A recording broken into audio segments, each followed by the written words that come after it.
I may be a little bit different sounding at the moment. That's because I'm recovering from the flu. We've had like a plague of flu in the house. I'm actually feeling a bit better today. I've been able to eat. I went out to vote because that is my freaking democratic right, god damn it. And I'm here to talk about this week's book, which is a book that you haven't read by an author that you love. Now, I picked Nick Harkaway's The Gone Away World. Like I said, I've only read Nick Harkaway's Angel Maker, which I really, really loved. And can't remember exactly what I said last week. Benefits of being poorly. But this is the book. You can't see it because it's like a hardcover, but the it's very much in the vein of sort of a Woodhouseian romp, sort of.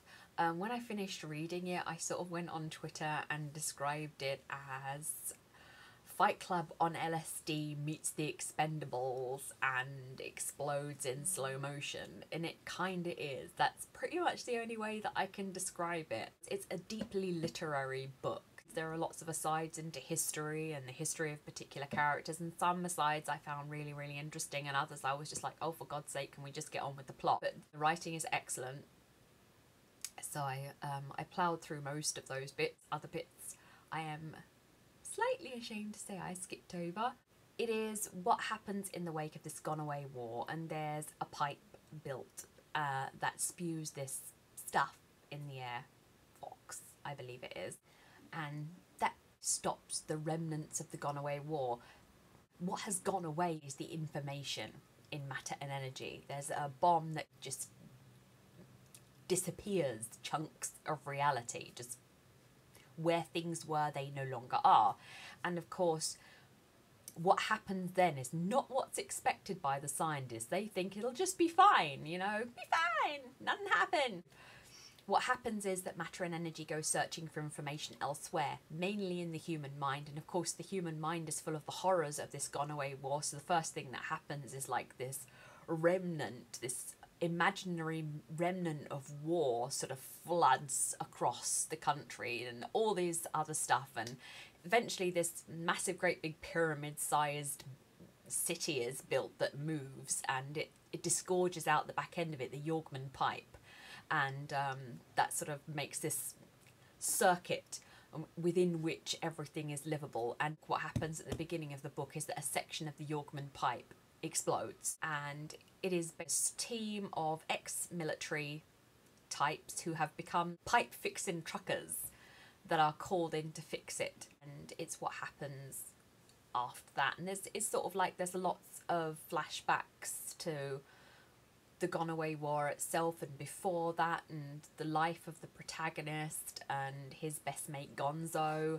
And I'm not going to spoil any of it, because if I say anything about any of it, it will completely spoil it. And I do think it's worth your while reading it, even though it is extremely wordy. I do not recall Angel Maker being anywhere near as wordy. I thought it was extremely clever. Just like I thought with the Angel Maker, I thought it was clever and balmy and just, yeah, really good fun. With a lot of interesting thoughts about how we are. I mean, one of my very favourite things is how in the wake of the gone away war and the disaster that's occurred is what happens corporate wise. There's just this wonderful sort of musing on the way that society conforms to certain very unhealthy patterns of being. And I found that very, very interesting indeed, and also extremely amusing, because it's very amusingly dealt with. It is, like I said, I think at the beginning, again, flu, impeding my ability to think. Very much in the Woodhouseian style, and when I read that that was purposeful, I was quite delighted. I mean, it's not quite as elegant as Woodhouse, but he was particularly genius at what he did. But yeah, this comes very close, and it's a very enjoyable read, and I thoroughly enjoyed it, so I would highly recommend it.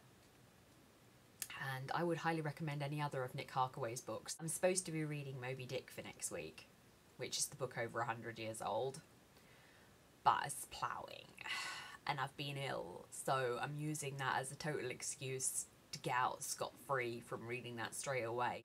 I have decided that I'm just going to throw in a random category because, yay, random categories for the win. I am going to throw in book you randomly have on your Kindle that you haven't read yet because you're a lazy mare and your Kindle to read list is about 5 million miles long. And I think that's going to be a lucky dip, and you'll have to tune in next Friday to find out what it was. Ooh, isn't that exciting? Probably not, but there you go. Thank you for watching. I'll see you next Friday. Bye bye.